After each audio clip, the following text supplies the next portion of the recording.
তোমরা দয়া করো, তাহলে আল্লাহ তোমাদেরকে দয়া করবে। তোমরা যদি দুনিয়ার মানুষকে দয়া করো, তাহলে আকাশের রব তোমাদেরকে দয়া করবে। তাহলে আমাদেরকে দয়াশীল হতে হবে, অন্যের জন্য কাজ করতে হবে, অন্যের অধিকার প্রতিষ্ঠা করতে হবে। এই যে ঈসান, এটা অনেকের মতে দুই ধরনের। কয় ধরনের?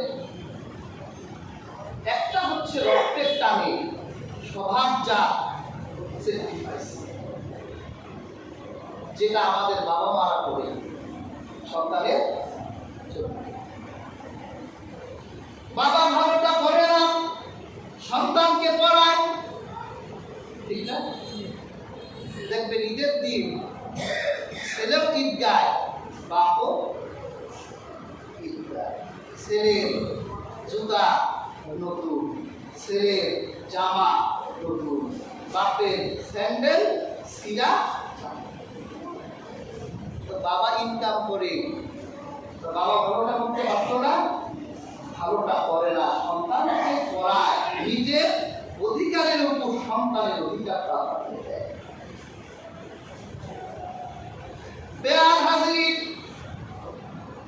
আমাদের মায়েরাই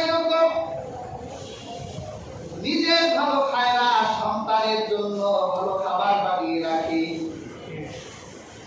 হাদিসের কিতাবে এসেছে, আমাদের মা হযরতে আয়েশা রাদিয়াল্লাহু আনহা তিনি বলেন,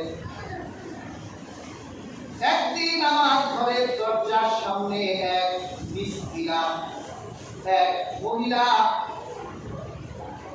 ক্ষুধার্ত সাহায্য প্রার্থী এসে দাঁড়ালেন। তার দুই পাশে তার দুইটা মেয়ে বাচ্চা নিয়ে তিনি এসেছেন। হযরত মা আয়েশার কাছে খাবার প্রার্থনা করলো, আমাকে কিছু খেতে দেন। হযরতে মা আয়েশা তো ক্ষুধার যন্ত্রণা বুঝতেন। দিনের পর দিন আল্লাহর হাবিবের ঘরে খাবার ছিল না, আল্লাহর হাবিবের ঘরে আগুন জ্বলতো না। আল্লাহর হাবিবের স্ত্রী মা আয়েশা করে এরকম অভাব ফেস করেছেন। যখন দুইটা বাচ্চা নিয়ে এক বৃদ্ধ মহিলা খাবার চাইল, মা আয়েশা রাদিয়াল্লাহু আনহা মনে হলো দয়া হলো, তিনি 3টা খেজুর বের করলেন, 3টা খেজুর মায়ের হাতে দিলেন। মা বন্টন করলেন, 2 মেয়েকে 2টা খেজুর দিলেন, আরেকটা নিজের কাছে রাখলেন। সন্তান খেজুর মুখে ঢুকাই দিলেন। এরপর মা যখন খেজুরটা খাবে, সন্তানরা বায়না করলো, মা এই খেজুরটা আমাদের দেন।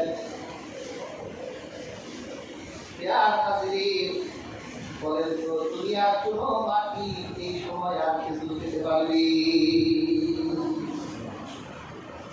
2টা খেজুর মাঝখান থেকে 2 টুকরা করলেন। 2 সন্তানের হাতে 2 টুকরা খেজুর দিয়ে মা তিনি আর খেজুর খেলেন না। মা আয়েশা বললেন, খুব ক্ষুধা লেগেছে। আমাদের মা বলেন,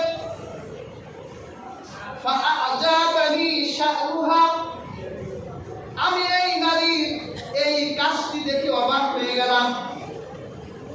মায়ের সন্তানের প্রতি যে ঈসার যে প্রাধান্যতা, এটা দেখে আমি অবাক হয়ে গেলাম। আমার ঘরে যখন রহমতের নবী উঠলেন, আমি আল্লাহ হাবিবকে বললাম, ইয়া রাসূলুল্লাহ, ইয়া হাবিবাল্লাহ, আমার কাছে এক ক্ষুধার্ত নারী তার 2 সন্তান নিয়ে এসেছিল, খেজুর দিয়েছিলাম। ওই নারী যখন সন্তানদের খেজুর দেওয়ার পর নিজে খেজুর খাবে, সন্তানগুলো মায়ের খেজুরটা চেয়ে বসল। মা খেজুর না খেয়ে সন্তানকে খাওয়াই দিলেন। কি বলেন, এইরকম মা আছে কিনা বলেন? এটা তো মায়ের স্বভাব। আল্লাহ হাবিব বলল, তাহলে এই মা জাহান্নাম থেকে মুক্ত হয়ে গেল, আল্লাহর জান্নাতে প্রবেশ করল। দেখেন, প্রত্যেকটা স্বভাবজাত স্যাক্রিফাইস প্রত্যেক কালে এই যে সন্তানের প্রতি বাবা মার যে স্যাক্রিফাইস হয়, এই স্যাক্রিফাইসের হলো আল্লাহর কাছে জান্নাত। কিন্তু আমরা সন্তানরা বাবা মার কিছুই বলেন, বাবা মা বয়োবৃদ্ধ হলে বাবা মার কণ্ঠ আমাদের ভালো লাগে না, ঠিক না? অথচ এই বাবা মা আপনার ভবিষ্যৎকে সুন্দর করার জন্য নিজের জীবনকে জড়ান করে দিয়েছেন। সবার জীবনে থেকেছেন কত বাবা মা, যুগের পর যুগ কাটিয়েছেন সন্তানের ভবিষ্যৎকে সুন্দর করে দেওয়ার জন্য। অথচ টুনাটুনি দুইজন 6 লোকমা খাবার করে তাদের সংসার চলে যেত। এই পরিশ্রম তো বাবা মা সন্তানের জন্যই করে থাকে, কি বলেন, বলে না? অথচ ওই সন্তান বাবা মার প্রতি ইচ্ছা করতে পারে না। বাবারে 100 টাকা দিতে গেলে বউয়ের কাছে 300 লেনতে হয়, বউয়ের পারমিশন লাগে, বাবার 100 দিব, তোর 100টা জুতা বাড়ি দেওয়া দরকার।